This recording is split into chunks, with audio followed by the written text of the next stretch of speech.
Hello everyone, thank you so much for being connected today. Today I'm going to show you how to build your first web components open source application. We are going to build a conference management app in which we are going to be able to manage the sessions of a fictitious conference. And first, let me introduce myself. My name is Alba Rivas. I am a lead developer evangelist at Salesforce. I work on EMEA and I'm based on Spain, as you can see per my accent. If you have questions, you can head to the Trailblazer community. We have several groups in which you can ask questions, developer-related questions, admin-related questions, and many more. And also you can follow me on Twitter, or you can follow directly the Salesforce Devs Twitter handle, and we will be monitoring those Twitter handles to answer your questions. And this is the forward-looking statement slide. This just means that you should make purchases based on the functionality that is currently available in the market and not on the pilot or beta features that we may see during the presentation today. And with that, let's start talking about Lightning Web Components. I don't want to give a deep introduction to Lightning Web Components because there are many webinars in which you can get that information, but if you are not familiar with the framework, I will give you just some quick notes. So the web standards have experienced a huge evolution in the last years, and web components are now supported by most major browsers.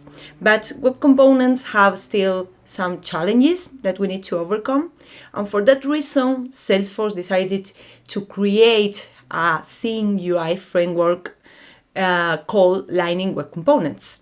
This UI framework helps with tasks as templating, as how to have backwards compatibility for browsers that do not support web components yet. Also takes care of performance and many more things. So that's the base layer that we have built to use on the platform, but that we also have decided to open source so that it can be used off platform. So today we are going to use this UI framework off platform to build a conference management app that works outside of Salesforce. So we won't use Salesforce at all, but the same app that we are going to build could be migrated to Salesforce and used inside Salesforce. Also, I want to mention that there are other layers built on top of the Lightning Web Component frameworks that have been designed to work with Salesforce and to make easy the data access and much more on Salesforce. But the part that we have open source is the Lightning Web Component framework. So this is the app that we are going to build. We are going to build a single page application in which we are going to be able to see a list of sessions that will take place in our conference, and we will be able to filter the sessions, and we will be able to click on one of the sessions and see the details of the conference as the abstract or the speakers that are going to talk in the conference. If you want to start with Lightning Web Components open source, the best way to start is going to this address here, lwc.dev. And that's what I'm going to do in a second. So here I have already opened the Lightning Web Components.dev address, and we can see several tabs. So first we have a guide.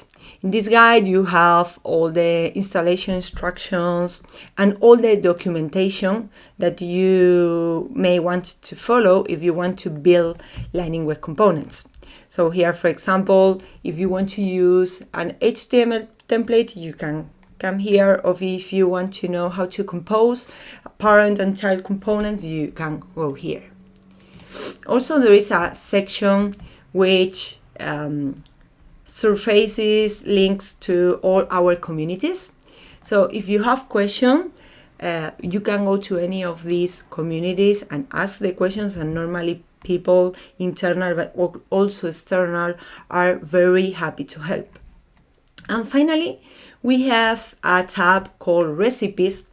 This is an app that has been built entirely with Lightning Web Components OSS.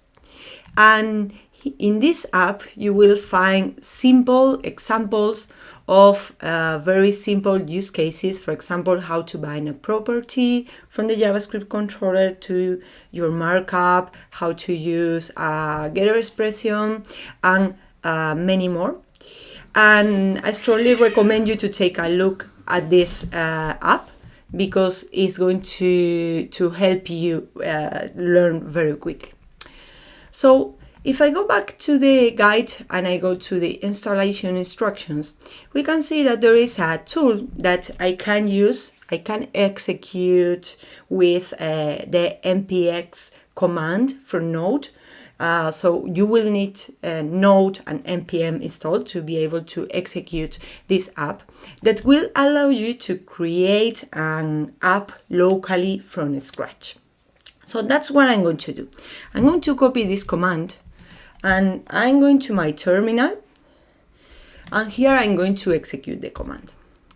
This is going to take some time because it's downloading all the modules that I need to be able to create my app. But meanwhile, I'm going to show you another tool that we have here in the documentation, which is a playground. What is this playground for? So if you don't want to create an app from scratch and install the tooling locally and so on, and you just want to do a quick test, for example, writing some code for a simple component, here we have an example, the typical Hello World component, you can come here to this page, to the playground, and this is editable. So for example, you could say this is Hello World Alba, and you will see the result on the right hand side panel. So that's another convenient option to get started with Lightning Web Components OSS. So let me go back to my terminal, and here you can see that my tool has finished executing, and now I'm going to be asked a set of questions in a wizard that are going to be configuration values for my application. So I'm going to create a new app, which is going to be called Conference App. I'm going to stick with the default description. I will be the author for that app. I'm okay with the version. And here you have to select an open source license, because Lightning Web Components is open source, so you need to specify an open source license. In this case, we will pick the MIT license. And also you can link your project to a GitHub repo. And I'd say I'm okay with this owner of the GitHub repo and the GitHub repo name. And next step is to select a package manager. You can use npm or yarn. In my case, I will use npm because I'm more familiar with it, but you could use yarn as well. Then you need to select which type of app do you want to create. In my case, I'm going to create a JavaScript application. And sorry, I pressed enter very quickly, but the last question was about if I wanted to create a custom Express server configuration. This would be useful if you want to create some API endpoints to surface your backend business logic, but in my case, I'm going to just write some front-end logic. We will get that conference list from an external API endpoint, which is already set up, and we won't need that custom Express server. So meanwhile this is created, let me go back to the presentation and let me talk about what this tool is gonna do, the Create LWC app. So once you execute the tool and all the process finishes, all the scaffolding for my project is going to be created. And the project structure is going to be an opinionated project structure. Why? Because we want apps to have the highest quality standards as possible. And for that reason, we are including a set of modules that will help you have that high quality in your app. We are doing all that through a single dependency, which is a module called LWC Services. And thanks to that dependency, we are including another dependency with certain modules. So the first one will be the LWC engine. Then we will have a module which is a JavaScript linter, because we want you to follow the best practices regarding Lightning Web Components development in JavaScript.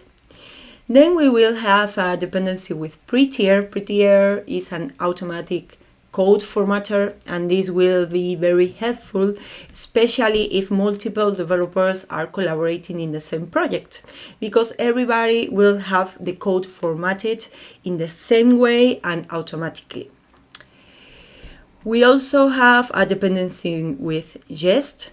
Jest is the UI testing framework that we use in Lightning Web Components. And finally, we have a dependency with Webpack. Webpack will be the development server that we will use to bundle all our resources and serve them locally when we do our tests and develop our application locally, right? And more other dependencies, but I wanted to mention these special ones. So I have gone back here to my terminal, and we can see that the conference app has been created. So now what I'm going to do is I'm going to cd into my app folder. We will see later the files that have been created for my app, but first I'm going to show you how the app looks like when you run it locally. And for that, I'm going to use another npm command, which is going to be npm run watch. This is going to bundle all the files and start serving them in this address here on your local host. And if I go to my browser and I refresh, we can see here that we have been able to create a Lightning Web Components OSS app very easily, just following a wizard. And in this app, we basically have a link to the lwc.dev site, and we have a greeting component which is saying hello in many languages. So what's next? So the next thing that we are going to do is start building our conference management app. And what we're going to have, this is going to be a single page app in which we have a wrapper component called app. So we will create a session list web component. We will include this session list web component within the app component, and we will first create a lighter version in which we just retrieve the sessions and show the name, but then we will improve the UI to be like this one. We will have some filtering as well. And the sessions that we're going to retrieve, we will do that reading or calling out to an existing endpoint, which is an endpoint exposed already for us in a Heroku app. The next thing that we're going to do is to show the details of a specific session once we are able to click on one of the independent rows. And in this session details, we will be able to see the abstract of the session, when does it take place, etc. That's going to be another component called session details, and we won't really do a navigation, but we will show this component and hide the session list component when we click on a session. And in the same way, when we click on the back button of the browser, we will hide the session details component to show the session list component. So we will play a bit with the history object of the browser. Okay, so the first thing that we are going to do is to simplify the app component that has been created for us. And for that, what I'm going to do is to open the application in Visual Studio Code and start talking about the different files that have been created. So let me do that. Here we have VS Code, and I'm going to hide myself so that you can see the code in a better way. So here we have a couple. Here we have you have a couple of files that are related to the opinionated structure that I mentioned when we saw that slide with the dependencies. So you can see here that we have files that define the linter configuration. In this case, we are using the recommended configuration that we have created to build Lightning Web Components. And this is the same one that we use on platform. If you want to use an stricter configuration, we have one available. And if you want to use another which is more relaxed, a basic one, we have that available as well. Then we have the pre-tier configuration. This defines how the code formatter will work, the automatic code formatter. We have also the jest configuration file in which you will add the configuration for your jest tests. Finally, we have the configuration for the LWC services module, which is the one that bundles everything, including the Webpack dev server. And here, for example, we can define in which folder will our resources be bundled when we build them with the commands that we have available. So finally, I want you to pay attention to the package.json file. The package.json file has been automatically created with all the values that we specified in the wizard. This works in the same way than, for example, the Vue CLI or the create React app command. And here we can see that, here it is, that we have a dependency, a single dependency with LWC services, which is what I explained to you before. And finally, here we have the definition of all the commands that we can execute. So we have some commands to work with prettier, we have another command to execute the linter, and we have here the watch command. The watch command is the one I executed when I run the app on my local host a few seconds ago. If you want to bundle your files, your resources for production, then you would probably use the build command. And also we have an option to serve those bundled files that will be stored somewhere. In our case, in a folder called dist. Then we can see here that we have a source folder. In this source folder, we have, well, the resources that are part or that we are referencing in our web app. And then we have some modules. This modules folder will include all the web components that we create. In our case, we created an app component and a greeting component. Well, this was created automatically by the tooling. And we are able to see that app component in our main page, because the entry point of our application is the index.html file. And in this entry point, we are referencing that app component. You can see here that we can reference it by using the folder name, my, which will be the namespace for the component, and then the component name, in our case, app. And that way, we are going to see all the our components rendered in our index.html file with some extra JavaScript code that we need to write in this case, because this is not a web component. But when we call a web component from another web component, that we don't have to do anything like this, because the framework will do that for you. You just have to reference it, and that's it. So we don't want to use this greeting component. I'm going to delete it.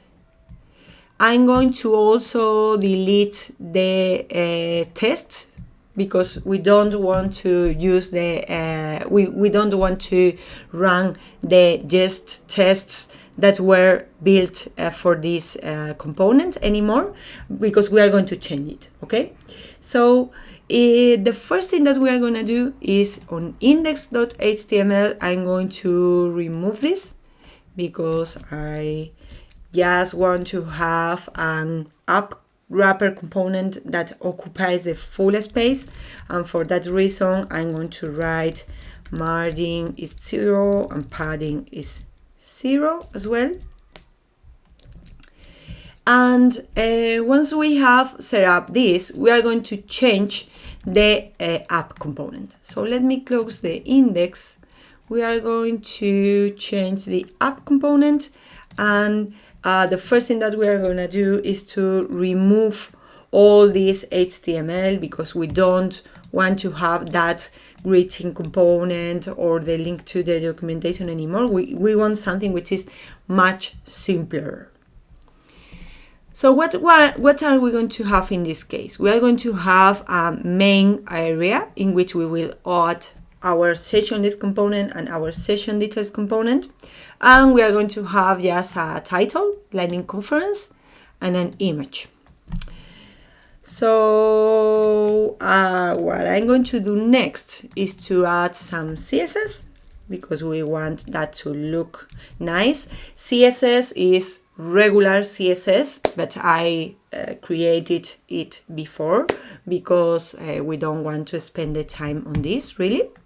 And if you remember, I stopped the app that was running in my terminal. So what I need to do is to run it again from here. So we will write again npm run watch. And this is going to start my app again, so that we can see the results of what we are doing. So let me go back to the browser, which is here. Let's reload this. And this is great, because we have removed all the previous content that the Create LWC app tool created. We have been able to add a header, and then we will start adding our components here. So what is our next step? Our next step is to write the session list component.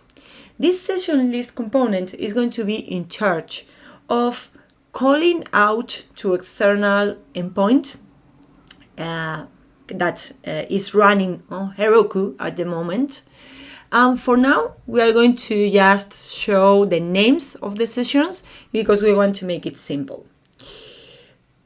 So let me go back to our code. And the first thing that we are going to do is to write a component which is going to be in charge of getting those sessions, and this component is going to be a service component. what does it mean? That it is going to be a utility component that is not going to have a UI. Its only purpose is going to be calling out to the endpoint and retrieving the sessions. And then we will create that session list UI component to show the sessions on a UI. So what we're going to do is to create here in modules another folder, because it makes sense to have service components separated from UI components. And we're going to call it data. In this data folder or namespace, we are going to create this new component. Its name is going to be session service. And normally components, I forgot to mention that, but normally components have HTML, JavaScript, and a CSS file, but the only one that is compulsory is the JavaScript file. Okay, so in this case, we are going to create a JavaScript file, which is going to be called session service.js. And I have the content already prepared, and I will explain it to you. So what are we doing here? Well, first we are defining a constant, which is the URL that we are going to call out. And then we are defining two functions. The first function is called getSessions, and this function is using the fetch API. This is a feature from ECMAScript 6. This is standard JavaScript. It's not something in Salesforce proprietary, and you can use it in any JavaScript code that you write. And we help ourselves with this API to be able to call the endpoint. The API, the fetch function will return a promise, and when that promise is resolved, we will receive a response. And normally what you have to do while using the fetch API is to convert that response to JSON. So basically, by doing that, we will receive another promise that when it resolves, we will be able to have the list of sessions. This comes in the structure of the response as result.data. We have another function here, getSession, that we are not going to use for the moment, but this will be useful when we implement the functionality to navigate to a specific session. Basically, in this function, what we do is to filter the sessions that we have already retrieved with the getSessions function. Here, you may notice that there is a export keyword. This export keyword is there because this is the way in which you can share things using JavaScript modules. So what we're going to do is to export these two functions so that they can be used in our session list component that we are going to create in a second. So next thing that we are going to do is to create the session list component, and this time we are going to do it in the My folder. So we are going to create a component called session list. And in this case, we're going to have a CSS file. We're going to have an HTML file. And we're going to have a JavaScript file as well, because this component is the one that will have a UI. So first, I'm going to just copy the CSS because that's straightforward. Then I will create the HTML. And for now, remember that we are going to show only the session name. We are able to do that iterating over the list of sessions property. We haven't created that sessions property yet, but we will create that property in a second in our JavaScript controller. But just bear in mind that this is an array that holds all the sessions that we are going to show in our component. So we are able to iterate on that list. We are able to assign identifier for each individual item, and then we are able to reference the attributes for that item, as for example the ID of the session or the name of the session. How do we create that session list properties in JavaScript? Well, we are going to do it in this way. So remember that we exported our get sessions function in our session service component. So we can import that here because we can import entities from other JavaScript modules, right? Then this get sessions function is something that we will execute to retrieve the sessions from that API endpoint.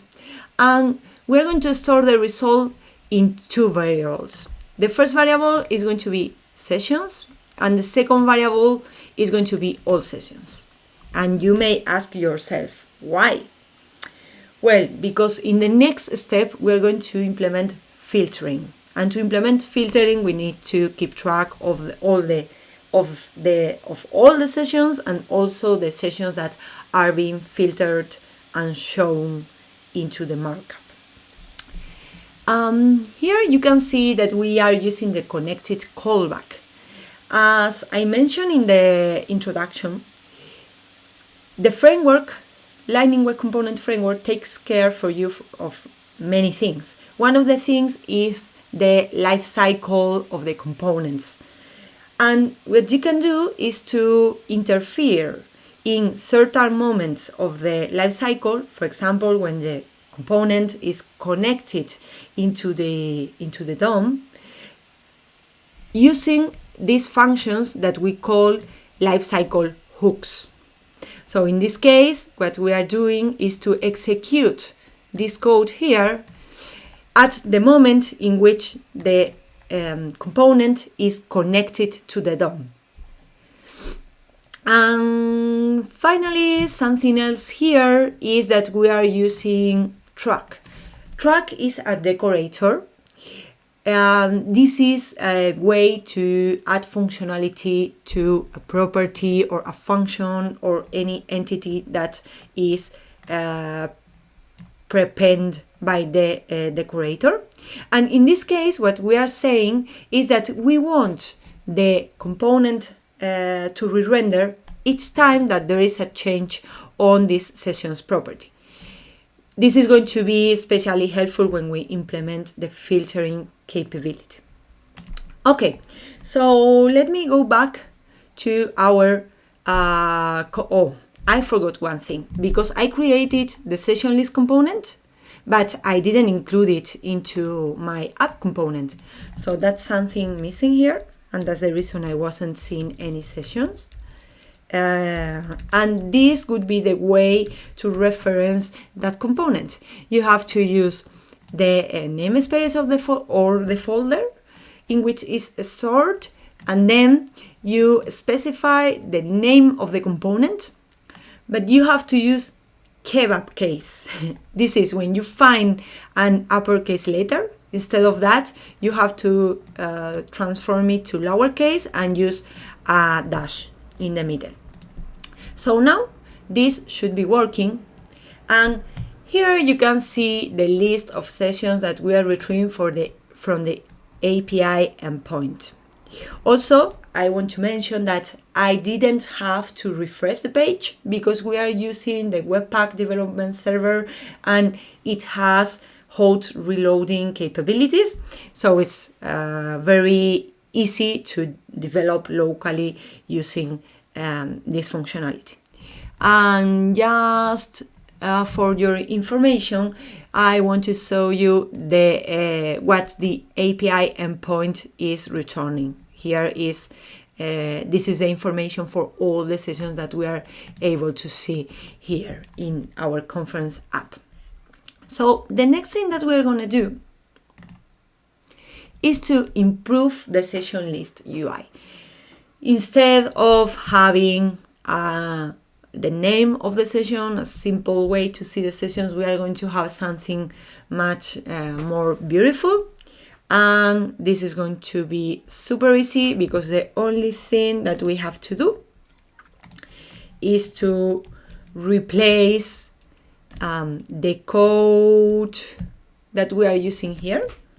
So instead of using a paragraph element that shows the session name,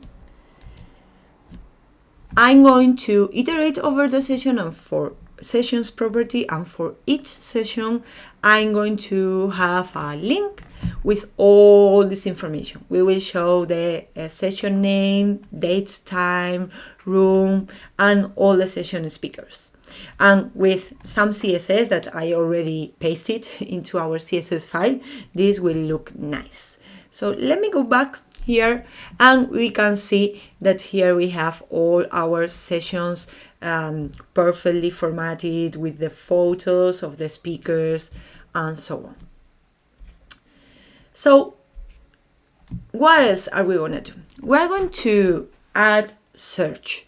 Remember that we had this all sessions property because we wanted to add some search at that point, and that's what we are going to do.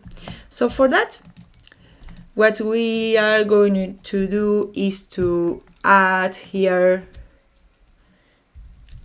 an input of type search, and thanks to this input we are going to be able to search for sessions. What I want you to pay attention now is to this onInput handler. So normally components communicate in lining with events. So what's happening here is that this input element is firing an input event, and we are creating a handler for that event. We are defining a handler which will be handle search key input, and we will define this handler as a method in the JavaScript class that defines the component. So let's go to that JavaScript class. Sorry, not this one, but this one. Indeed, I'm going to close the rest of the files so that it's easier for us. And we're going to write some code for the handler. So what do we want to do once the input event is listened? What we're going to do is to read the value that the user has typed from the event.target property. This is standard, the input is a standard HTML element, and this is documented in the web APIs. It's not proprietary from Salesforce. And what we will do is to use this search key to filter the sessions. So remember that we stored the sessions in the all sessions property. So what we are going to do is to filter all sessions by the session name, and we will want it to include the search key that we have typed. We will assign that value to the sessions property, which is the one that we are effectively using in the markup to show the sessions. And remember, this property is tracked. That means that each time that the value of that property changes, the markup will be, or the component will be re-rendered. So let me show you how the filtering capability works. And here we have our input HTML tag, it's standard tag, and here I can write future or web components or whatever, and it works perfectly. We are doing the filtering client side just by using the track decorator and standard filtering functions from JavaScript. Great. So we have built quite a lot, but we have some things to do yet. So the next thing that we're going to do is to show the session details once a session is clicked on our session list component. For now, we are not going to bother about navigation.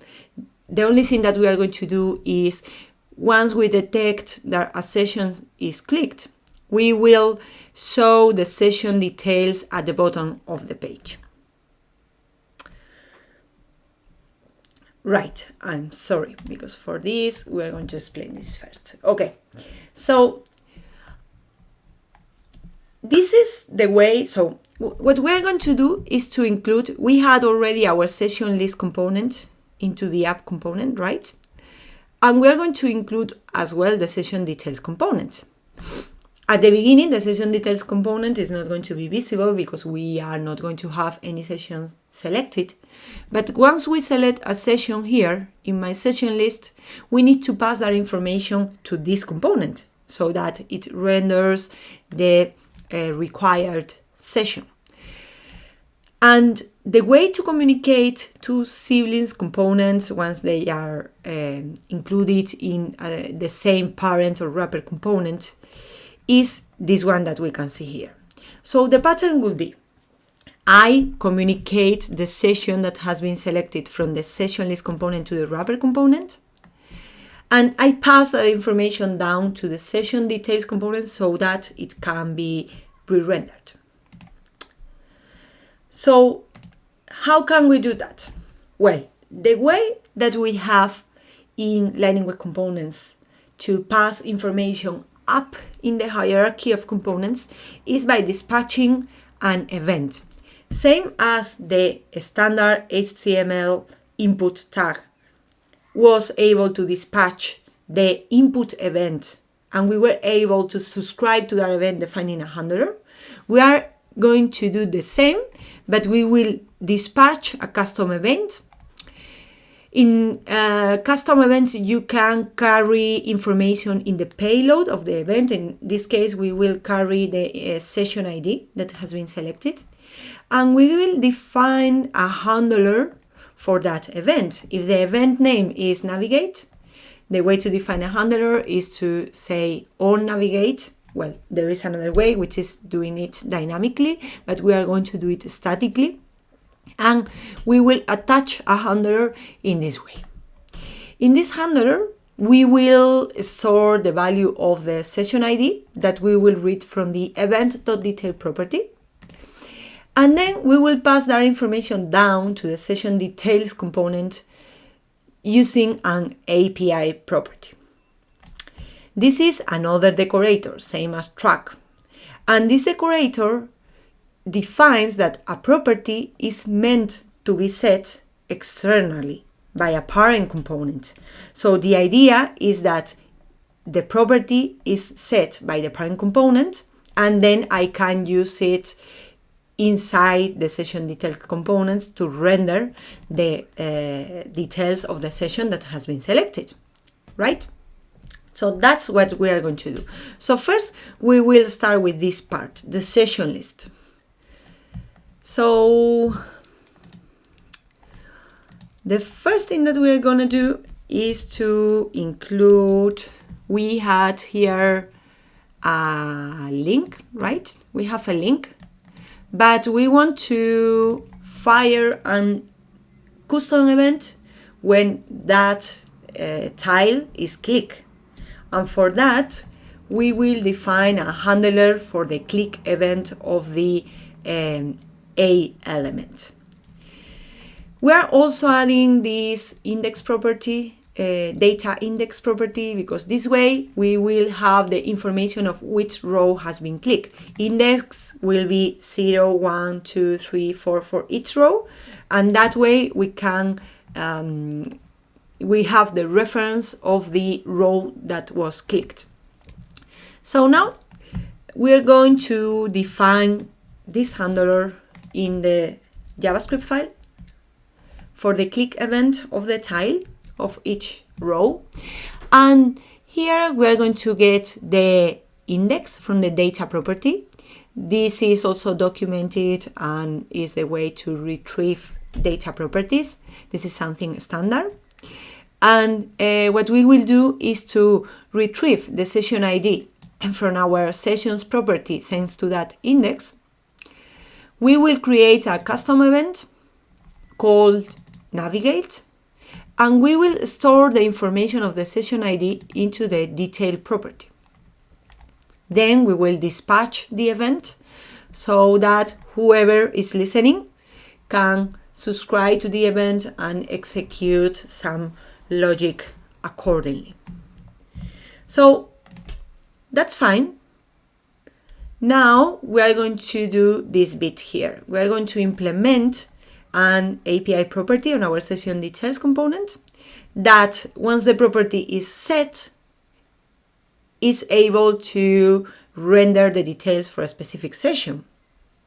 And for that, we are going to create a new component because we haven't created that session details component yet. And we will do it this way. Okay, session details. So again, we are going to create a CSS file. We're going to create an HTML file, and we'll create a JavaScript file. We'll start with the CSS, same as before. CSS here. We will continue with the HTML. The HTML is very simple. If there is a session, this is a markup directive that allows you to conditionally render markup. We will show the details for the session. And finally, we are missing the most important part, which is the JavaScript. So normally, the way to define an API property will be this one. But we want to execute some logic when that property is set, because what we really want to do is to get that session information from that session service that we created before. And for that, we're going to define the property in a different way. We're going to do it through a getter and a setter. This is something that is very common in other languages as well. For example, if you were Visualforce developers, you have properties in Visualforce controllers, right? And what we will do is each time that the session ID is set, which is going to be an API property, we will retrieve the session information using the getSession function that we created at the beginning, the one that we are importing from our session service component. Great. So we have this ready. The only thing that is missing is this bit here. We need to modify our app component so that it listens to our navigate event and pass the session ID to the session ID property that we have defined in our details component. So the next thing that we're going to do is to change a bit our app component HTML, and we are going to do this. So first we have our session list component. Here we are going to define a handler for the navigate event that I will define in a second. And this handler is going to read that information from the event, the session ID, and is going to store that in a property that belongs to this wrapper component called session ID. The way to pass information to an API property in a child component statically is this one. So this is the name of the API property that I defined in the child. And this is the name of the property defined in the parent to which I'm binding the API property. And you can see here that the same regarding kebab case and camel case applies than when we reference the web components names. Okay. So the only thing that's missing now is to create our JavaScript file. So in this case, is going to be very simple. We need to create a handler for the navigate event. We will read the session ID from the event detail property, and we will store that in a property called session ID. This property is tracked, so that will force a re-render of the component each time that it changes. And we are binding again that property to the API property from the child. Fantastic. So now if we go to our page, we can see here that we are able to select some sessions, and we are passing that information to the child component using an event and an API property. Great. So this is the last step that we are going to do, which is to add navigation. Instead of showing the details component at the bottom of the page, we are going to, on session click, navigate. Well, it's not really a navigation, but what we are going to do is to hide this component and show this component. And when we press back in the browser button, we will hide this component here and show this component here. We are going to work with the history object of the browser. Okay, so for that, we are going to add something else in our app.js to track the state of our component.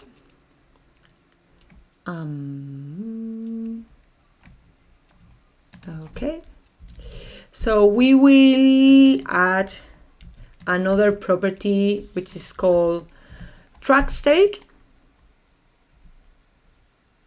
Yeah, and on the constructor of the app component, this is another lifecycle callback.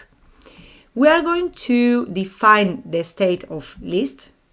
This state makes sense because we start showing the list component. We will replace the state in the history object, and we will define a handler that will listen to changes performed via the browser back and forward button, because we want to store the state if that happens, right? If instead of navigating using clicking the sessions, we use the back and forward buttons of the browser. So the next thing what we are going to do is once we navigate, right? Once we navigate to our component, to our session components by setting the API property, we are going to change the state to details. We will identify the state in which we are showing the details of a specific session by using this state, right? And the last thing is missing. Remember that we want to show the lists component when we are in the list state and hide the details one, and do the opposite when we are in the details state. And the best way to do that is to use a property that identifies if we are on the list state or if we are on the details state, right? Okay, so how can we use these properties in our markup to show or hide the components? Well, this is very simple. We saw before how to use the template if true markup directive, and this time we will do the same. If we are on state list, we will show this component, and if we are on if and only if we are on details state, we will show this component. So if I go here to my app, we are going to see the final result, and we can see that this works perfect and that we're able to navigate as we expected. So this is great. So there's something else. We have finished working with our app, but there's something else that I want to do because it's more meaningful, this app, right? If we deploy it to Heroku. So for that, we are going to, we are going to open the terminal here. We are going to stop our local development server, and the first thing that we will do is to build our app for production. Okay, this build process is going to bundle all our resources, is going to minify them, and is going to create a set of files that then can be served by our Webpack server, and or upload it to someone else. In our case, we are going to upload them to Heroku. And if you are not familiar with Heroku, let me close this here. In Heroku, to define your web processes or other kind of processes that you are going to execute, you need to create a file called proc file. Sorry, I think it's with the F in lowercase, exactly. And in this proc file, we will define a web process, right, that will be exactly what we wanna execute, which is a command that will serve the files that we have built and stored in our dist folder. You can see the files here if you want to, right? So the next thing that I need to do is to log into Heroku. This is going to open a browser. You can't see the browser there, but I have it here. I will log into the Heroku CLI. I'm logged in, fantastic. So we will continue to our process. And then what we need to do is to create a Heroku app. This is going to create a Git remote to which we can upload our app. And to upload our app, what we need to do is to commit files and push them to Git, right? So we will push our conference app, right? And the way to push to Heroku is to specify my remote, which is Heroku, and the branch that I want to deploy. So this is going to take some time. And meanwhile, I'm going to show you the last slides of the presentation because we are approaching the time as well. So what I have done today is something that you can do. There is a trial mix that is dedicated to Lightning Web Components OSS, and also there is a Trailhead project within that trail mix, which is exactly what I did today. And so if you wanted to get your hands on in what I did today, don't hesitate, go to this Trailhead project, and you can also do the other units and projects that are part of the trail mix, which contain information about how to move the information to the app to Salesforce and how to connect to Salesforce, and that would be super helpful for you to start working with Lightning Web Components OSS. So this is still deploying, but should finish in a second. And once it finishes, I will be able to show you the final result, which is going to be exactly the same that we saw in locally, but we will be able to show it deployed in Heroku. Let's see. Just some seconds left.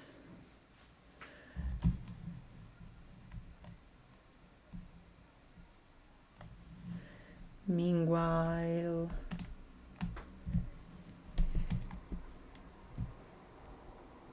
okay, so here we have the name of our app, right?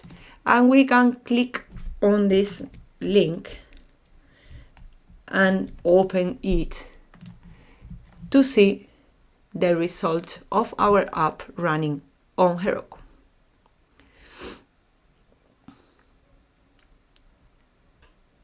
Oh, what happened?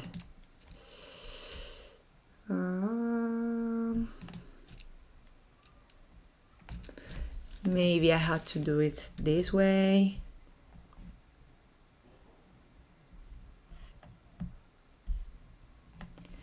Okay, so let's refresh it just in case.